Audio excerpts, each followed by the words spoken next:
प्रदेशमा हामी सत्तामा छौँ। नेकपा एमाले हाम्रो बीचमा एउटा समझदारी गरेर भयो। त्यही समझदारीको आधारमा अब कर्णाली प्रदेशमा हामीले नेतृत्व गरेर सरकार चलाउने बेला आएको छ। हाम्रो नेतृत्वमा हामी सरकार चलाउँछौँ।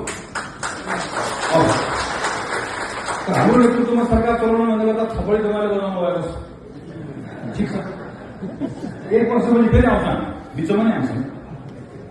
त्यो बेलामा आएको बेलामा त के भन्न पाउनुपर्छ भने हाम्रो नेतृत्वको कर्णाली सरकारले कर्णालीको हितमा यो काम गर्यो भनेर यहाँको मुख्यमन्त्री हाम्रो मुख्यमन्त्रीले बोल्दै गर्दा त्यहाँ बसेर मैले 20 रुपियाँ चाहिँ थपडी बनाउन पाउनुपर्छ अनुबन्ध कता आउँछ।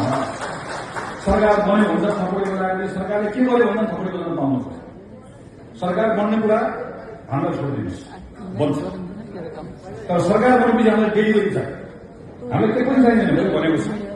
नेपाली कङ्ग्रेसको अहिलेको हामीसँग लिडरसिपमा हामीलाई केही हामीलाई पार्टी सञ्चालन गर्न यो गर्न त्यो गर्न कहीँ हामीले भनेको छौँ। हाम्रो स्थानीय सरकारमा 1 रुपियाँको पनि कहीँ कतै म हिजोको कुरा जान्दिनँ, तर अब योभन्दा अगाडि म यहाँ आइसकेपछि हामी यहाँ आइसके पछाडि कहीँ कतै पनि स्थानीय सरकार सञ्चालन गर्ने सन्दर्भमा हाम्रा साथीहरू कुनै पनि खालको आर्थिक अपचलनमा लाग्नु भएको छ भन्ने कुरा तथ्य प्रमाणसहित प्राप्त भयो भने त्यसलाई अख्तियारले कारवाही गर्नु पर्दैन। अख्तियारभन्दा पहिला मैले त्यसलाई कारवाही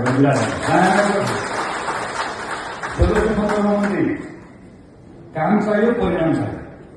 हामी यहाँ कोही घर चलाउन आएका होइन र यहाँ कोही मान्छे सांसद बनेको, कोही मान्छे मन्त्री बनेको, कोही मान्छे मेयर बनेको त्यो घर परिवारको मान्छेले बनाइदिएको हो। यतिका धेरै पार्टीका मान्छे लाग्नु भएको छ। सबजना सब साथीभाइ लागेर गरेर नागरिकको मत प्राप्त गरेर जिम्मेवारीमा आएको। त्यो कुनै स्थायी जिम्मेवारी हो।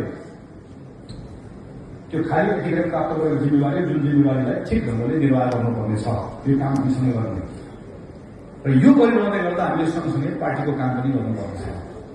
पार्टीको घरलाई चुस्त बनाउने कुरा छ। तपाईँहरूले भन्नुभएको छ पार्टीलाई मिलाउनुपर्छ। सबभन्दा ठुलो जिम्मेवारी हाम्रो म छु, यहाँ विश्वप्रकाश शर्मा हुनुहुन्छ, हामीहरू 2 जना पार्टी लिडरको यहाँ पद, यो हामीहरूको जोइन्ट रेस्पोन्सिबिलिटीको कुरा छ। यहाँ कतिजी हुनुहुन्छ, हाम्रो साथीहरू हुनुहुन्छ। हामीहरू यस्तो सबैसँग नेताहरूसँग सम्मान गर्छौँ, कुराकानी गर्छौँ। यसको कुनै कुरा के पनि छ। हामीले सम्मान गरेको नेता, सँगै काम गरेको नेता, तर एउटा कुरा त्यो सम्झिनुपर्छ है, हामी सडकबाट आएर यहाँको सभापतिमा सभापति भएको होइन। हामी योभन्दा पहिलाको मिटिङमा पनि बकैदासँग यही पार्टीको सयौं संख्याको साथीहरूले सबभन्दा बढी मत दिएर निर्वाचन भएर आएकै महामन्त्रीहरू हौँ। हामी यही पार्टीभित्रै काम गरेका साथीहरू। पार्टीमा एउटा विशिष्ट अवस्था आयो, अधिवेशन भयो, जिम्मेवारीमा आएका छौँ। यो जिम्मेवारीभित्र हामी बढी लक्षिलो हुनुपर्नेछ, हामी बढी विनम्र हुनुपर्नेछ। हुन्छ, मैले आदरणीय नेता पूर्णबहादुर खड्कालाई पनि गएर भेटेको छु, आदरणीय नेता शेखर कोइरालालाई पनि भेटेको छु। मैले उहाँलाई भनेको छु सबै हामीले एकै ठाउँमा छौँ, एउटै छौँ। खालि एउटै कुरा नगरौँ। अहिले बेलामा हिजोको केन्द्रीय समितिभित्र रहनुभएका केही नेताहरू र केही साथीहरू अहिलेको केन्द्रीय समितिभित्र हुनुहुन्न।